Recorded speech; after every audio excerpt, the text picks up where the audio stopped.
What prosecutors revealed they found in David's phone at his court date today made everybody in the room stomach turn. It was horrifying. This degenerate freak really murdered that little girl and thought he was never gonna get caught. He thought he committed the perfect crime. He thought, there's no evidence. He cleaned up his tracks good enough. He thought they was never gonna find out. He was never gonna get arrested, and that's evident by how he was moving. Celeste was murdered according to officials back in April of 2025. I think she was murdered much longer before then, but if we're going with the official timeline, she was murdered back in April. She wasn't discovered dead until September. He had about 6 months to clean up his tracks, and he thought he did a good enough job. He wasn't officially charged with anything until April of 2026. That means that's the entire year since he murdered Celeste. Now, he knew he was under investigation since September. That means he knew he was under investigation for about 6 months. But, his arrogance didn't really allow him to think that he was gonna get caught, because when he was eventually arrested, this dude has so much evidence on his phone, not of what he did to Celeste, but of other things that you would think that if somebody knew or had expectation they was gonna get arrested for something this horrific and knew their phone was gonna be a pivotal part of this investigation, that they would at least clean up their phone. But this dude was so arrogant and so cocky, he didn't even bother to even touch or erase his phone or erase illegal things from his phone. A hearing just wrapped up for singer David in his first-degree murder case. The prosecution revealed details about disturbing digital evidence. Let's get to CBS LA's Rick Montanez with what we learned in court today. Rick, what are you hearing?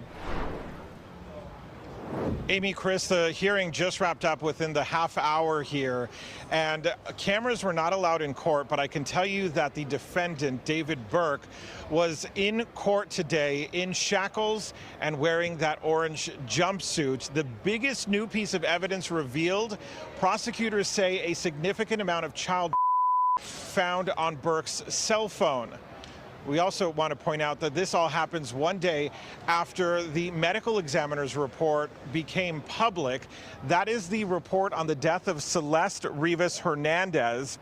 The report says, or I should say the family of Rivas Hernandez is absolutely devastated to learn the gruesome details contained in that write-up. That's according to a family statement.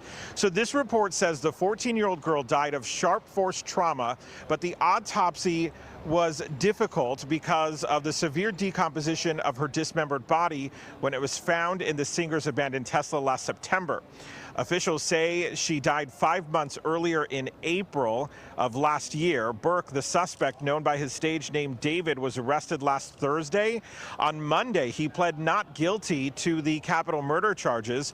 We spoke with a former federal prosecutor just a short time ago here on CBS LA Mornings about this new evidence revealed in today's hearing and the fact that David's phone, according to prosecutors, contains child.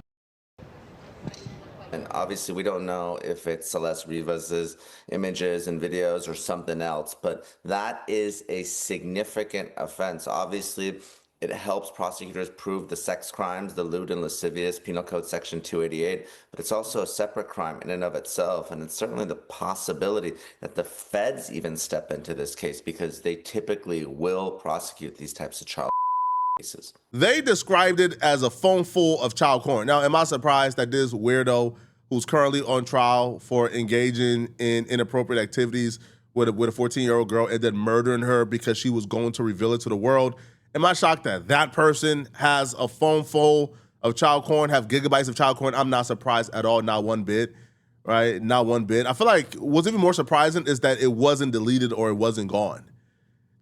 He really thought he was safe. Like, he really thought they was never coming for him. There's no evidence more clear that he thought he was never gonna get caught and he was Teflon Don than his neighbors complaining that he was doing too much partying. And this was happening during the investigation. Like, Celeste's body was found. They went to a grand jury. They was like interviewing people, trying to get a murder's charge on him.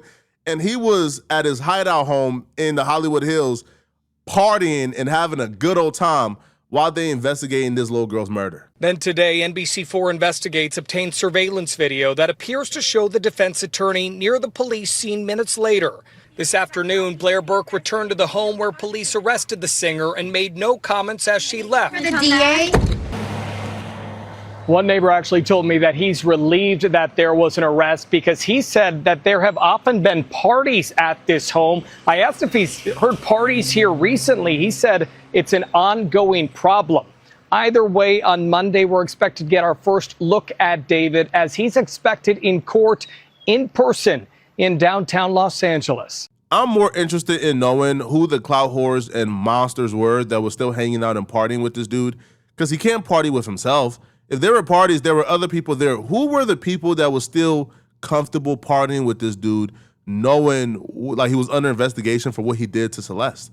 Like, even if you want to say, hey, man, I didn't know that he actually murdered her. I thought it was all lies. But you knew he was still having relations with this little girl, and you were still comfortable partying. The only people who I see really comfortable partying with someone like David are people who believe they are like David, or people who have similar interests or secrets like David, which is why I believe, man, even if we can't prove that anybody at that party actually did something, man, they need to be under investigation. Like, they need to be put on a registry, man.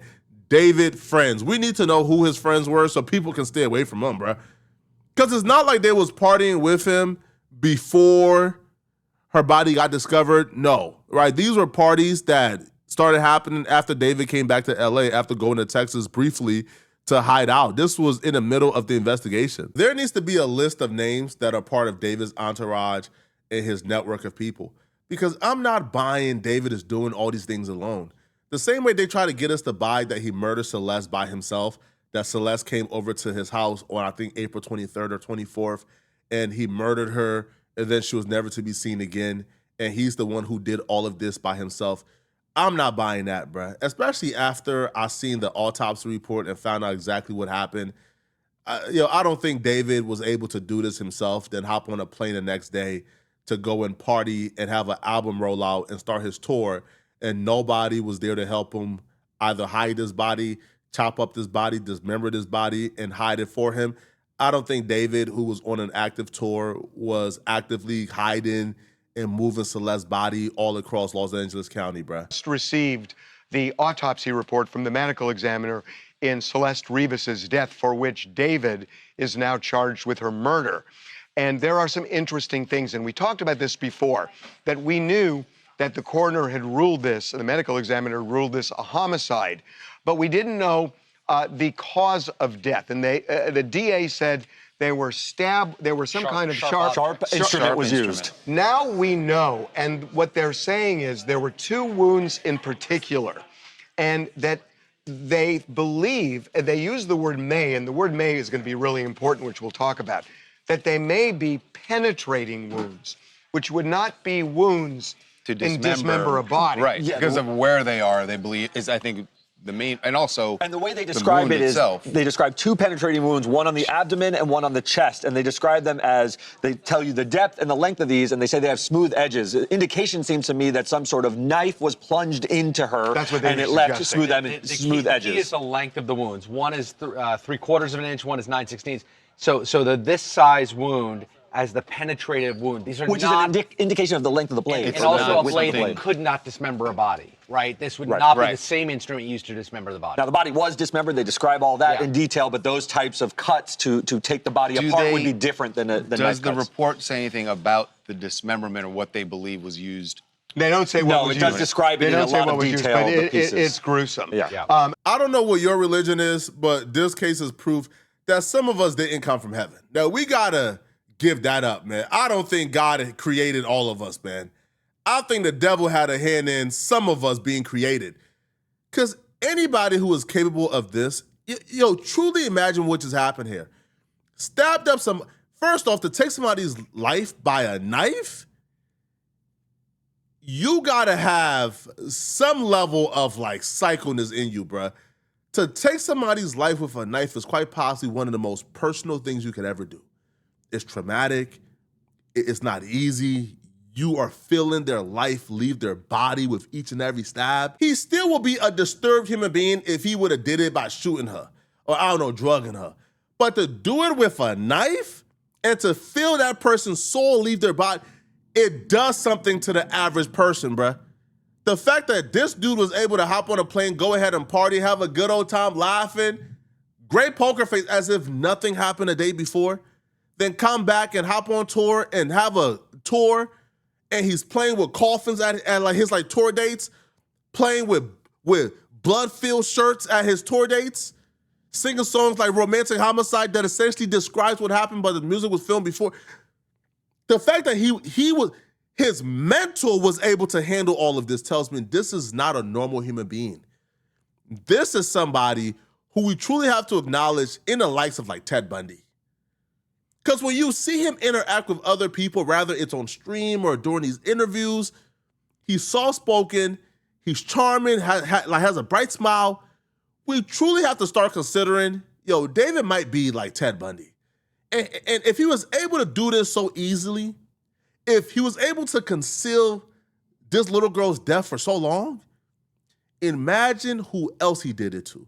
If y'all think that, after hearing what you're about to hear, of limbs being missing, fingers being cut off, if you think that Celeste is his only body, I think y'all are out of y'all mind. So there's a word that's used, may, that it may have been caused by this. The defense is going to jump on that. Oh, they'll definitely. Because they're not saying it's conclusive, and it aligns with what we've been hearing, which is they were having a really hard time determining how she died. Well, look at the passage of time. As recently as February. Yeah. The passage of time to determine this is a long, it's many, many months. There's also, and it's conflicting, and we still can't quite figure it out, but there are references to finding presumptive positive indications that she had both meth and MDMA in her system. Although additional screenings showed that to be not detected, but the initial screen said presumptively. It seems like there were 2 tests taken, 2 tox screens.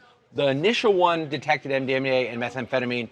Subsequently, they did a confirmation test, and it was unclear whether there was methamphetamine, but no sign of MDMA at that second confirmation test. I mean, ultimately, is that going to matter when you get to trial, like whether or not she was probably on not any drugs? Well, they may argue. They may argue it was an overdose. I don't know what they're going to argue, but they'll latch onto what they can. That's true. Yeah. But look, I covered the O.J. Simpson case.